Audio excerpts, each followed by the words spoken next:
Hey guys, welcome to my channel. My name is Yolanda and welcome to Unfiltered Me.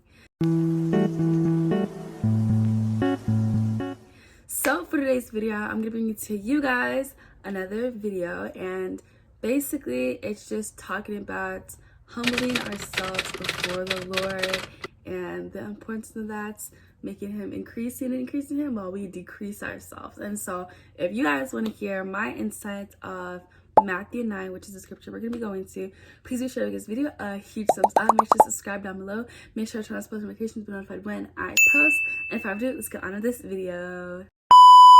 Okay, so basically, like, overall in the scriptures, I mean, like, it hits different things where it says Jesus, like, I'm reading the headings of this, but it's saying, like, Jesus heals a paralyzed man, Jesus eats with sinners at Matthew's house, religious leaders ask Jesus about fasting, Jesus heals a bleeding woman and restores a girl to life, Jesus heals the blind and mute, and Jesus urges the disciples to pray for workers. And overall, like, what I'm getting from this is that Jesus did a lot before he was crucified, though. Like, there's so much he was doing, like, even before this chapter. I mean, we see as he heals people, he heals somebody with leprosy, and then we see him even just preaching Sermon on the Mount and just telling all of these things to people and using parables to really, like, I guess in a way engage and help people understand, because, you know, sometimes it's hard hearing things in a certain way. Like, I know, like, I struggled growing up, like, with comprehension, and, like, sometimes I kind of still,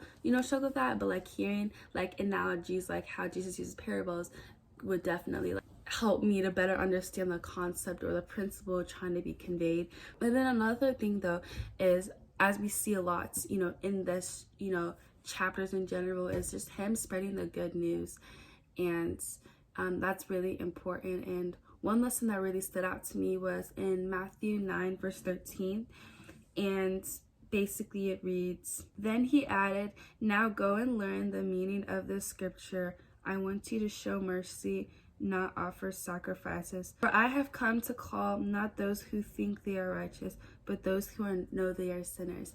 And when I read that, like let me take out of this whole thing, like, this whole chapter is wonderful, like, phenomenally, really good lessons out of it.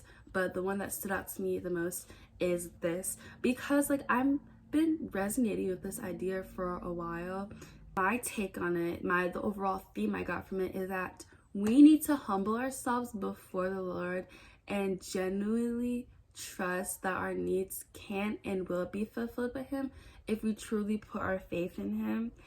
And I took that take because it's just like taking that accountability and acknowledging the fact that, yes, like, I'm a sinner and I have done so much, but I know that I can be redeemed, and that if I give my life over to Christ and if I really follow him, like, life is so much more peaceful that way.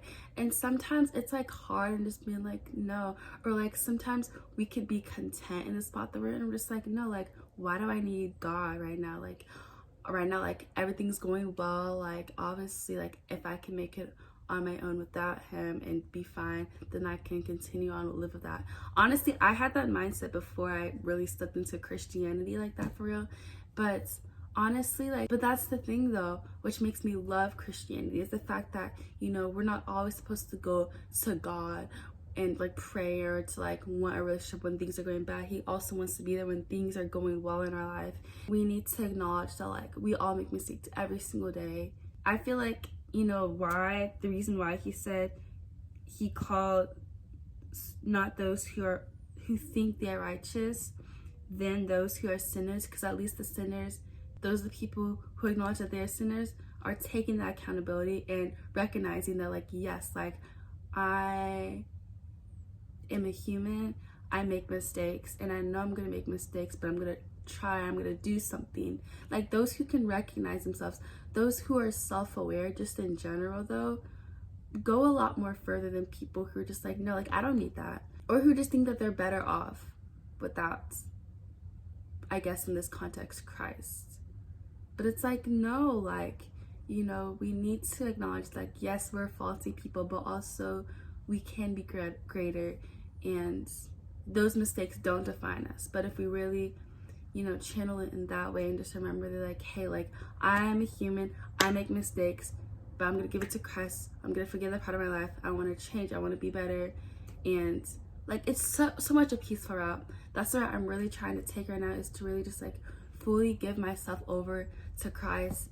Like I was saying, like, it's just like so much peaceful this way, like, and so much in a way that, like, you know, if I was to die today, like, yes, there's still a lot I'm going through, but I would feel like I'm at the point where it's just like I'm content with the idea of death. But before, it was just like, it was a scary thing. It's just like, I don't know where I'm gonna go to, because I knew all my wrongdoings, but I just let it marinate there, and I didn't really, like, you know, ask for forgiveness, or really wouldn't really get right with God in the way that, you know, I would have hoped to.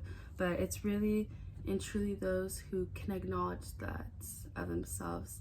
And I think just in general, like, that concept just of humbling yourself and just knowing that, like, you're not better than anybody else. Like, and that's just the fact that, like, we're all human. We're all made in the image of God.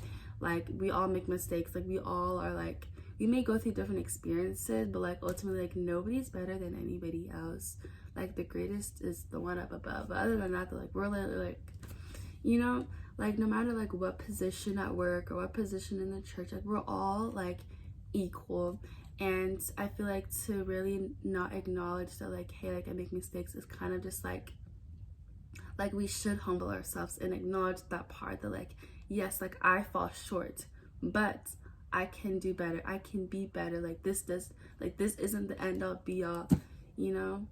And I think that's really important. And I hope that, you know, as you go into this week and all that, we can really, like, you know, I pray for you guys to have, like, discernment. And before, like, I feel like stepping into Christ a lot, and I mentioned this in my last video, has really, like, given me a better discernment before things even happen. And spending time with Christ, even a little bit every day, even, like, reading a little bit of the Bible, like, it does wonders. It keeps me centered every day. And I encourage you guys to really do something that's involved that can really strengthen your relationship with Christ, so that it can help you throughout the day to be reminded, do, think, act, say things like Christ would do. It can help us in the long run to have better discernment, because it's like you're thinking as how Christ would be thinking. I feel like in that way, like, for me, I've seen less likely to, like, and to recognize, like, what's tempting me, or, like, and to not put myself in a certain position as I probably, like, would beforehand. You know, just like I was saying in the beginning, like, we need to, like, he needs to be above, and we need to be, like, and acknowledge that, like, we are imperfect people, but that's okay. It's what you do with that and how you choose to proceed from that that's really important. And so, yeah, I really hope you guys have an amazing rest of your day, and that this might resonate with you. And so, yeah, bye. Peace is already out.